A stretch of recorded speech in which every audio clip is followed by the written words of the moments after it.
We're back to talking about obscure DC villains, and today's villain is Conundrum, one of the many female Riddler-related villains. In fact, we could have a whole playlist about them because there's at least 6. I say at least because some of them changed their names and might actually be different people.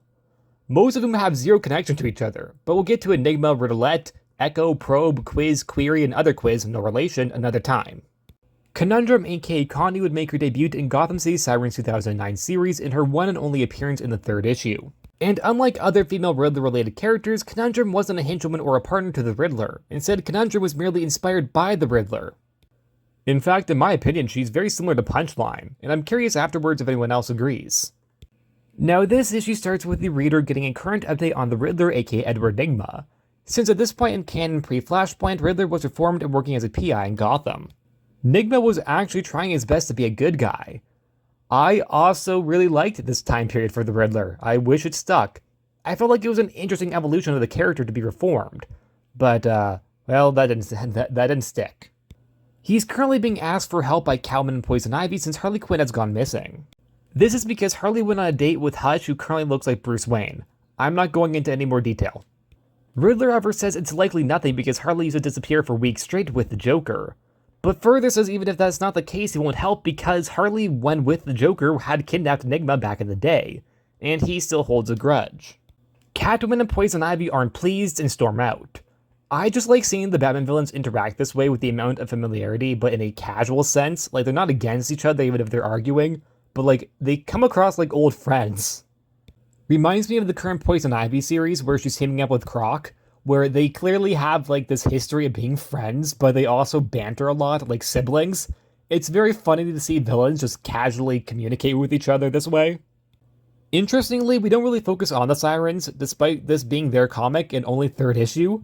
Instead, we focus on the Riddler, who talks to Batman about a serial killer who's been killing people trying to frame their deaths as suicide. Each killing being related to a number or clue to the next victim. The next one seems to be a targeted clue to a girl named Allison, but Batman tells Nygma to watch over her sister, Angela, believing it could possibly be her as a future victim too, since of her own connection to the clue about being her sister's book launching. Nygma goes to find Angela working at a bookstore, where she's put off by the Riddler as she was unaware of his rehabilitation. Batman turns out to be right about needing to protect Angela as there's an attack that Riddler needs to save her from. Buried under rubble, they try to remain quiet, and we meet Conundrum and her gang as they bust in. Her costume is very basic, but I do like it. It's a bit of a street gang feel to it as opposed to Riddler's more dapper costume, which I think is a nice contrast. Her henchmen are very clearly new to being crooks as they comment how fun it is to kill people and planting clues on their corpses. It's important to love your work, but he also calls Conundrum by her real name, Connie, but she corrects him saying in costume she's Conundrum. Although we do see that apparently Connie is not meant to be the leader, she just kinda took over that role, which pisses some people off. Riddler however does take out this guy pretty quickly, so clearly it's not equal to Connie and probably shouldn't be leader. Conundrum grabs Angela as she tells Nygma that she's happy to finally meet her idol in flesh. Nygma finds her to be a riddle herself, and one that he knows the answer to. Nygma guesses Connie and her friends were college students studying police science, which would highlight Nygma as an example of rehabilitation. But finding out these college students would want to fill that void of the Riddler no longer being around, becoming repeats and copycats of the original Riddler. Although I would argue that Conundrum is a bit more of a serial killer than the original Riddler. Yeah, Riddler killed people, but not to this degree. Connie is actually really happy how well he guessed her origin, but still holds Angela at gunpoint. Nygma tries to stall, talking about how Batman and him are now working together, and killing Angela isn't smart for when he shows up, making the claim he has a bat signal in his cane. Batman does appear to stop Conundrum, with Angela hugging Nygma for saving her life, which he admits he was just straight up lying. He didn't know what was going to happen. He just wanted to play his best bet to make sure that Angela stayed alive long enough for someone to save her. Nygma, of course, does not actually have a bat signal in his cane. Batman just knew where to go because of his detective skills.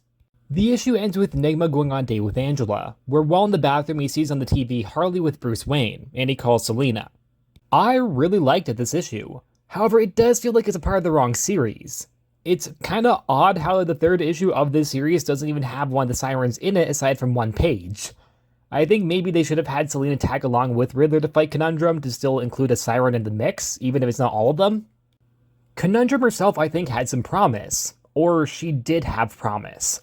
Because now we kind of have an issue, a conundrum, if you will. You see, in 2009, this origin would have been quite unique. But now in 2025, it isn't. Her origin feels very similar to Punchline, being a college student who was inspired by a Gotham villain to become a villain herself. Only difference is that Punchline actually worked under the Joker before she went solo, while Conundrum never actually did with the Riddler. Punchline, of course, appearing a whole decade after Conundrum. However, Punchline is far more popular than Conundrum. Therefore, if the character were to return, Punchline would likely come across as if she was the superior between the two of them. Since most people know who Punchline already is, well, Conundrum might come across like a ripoff, even though she technically appeared first. I will say that I think Conundrum could be a fun villain to revisit.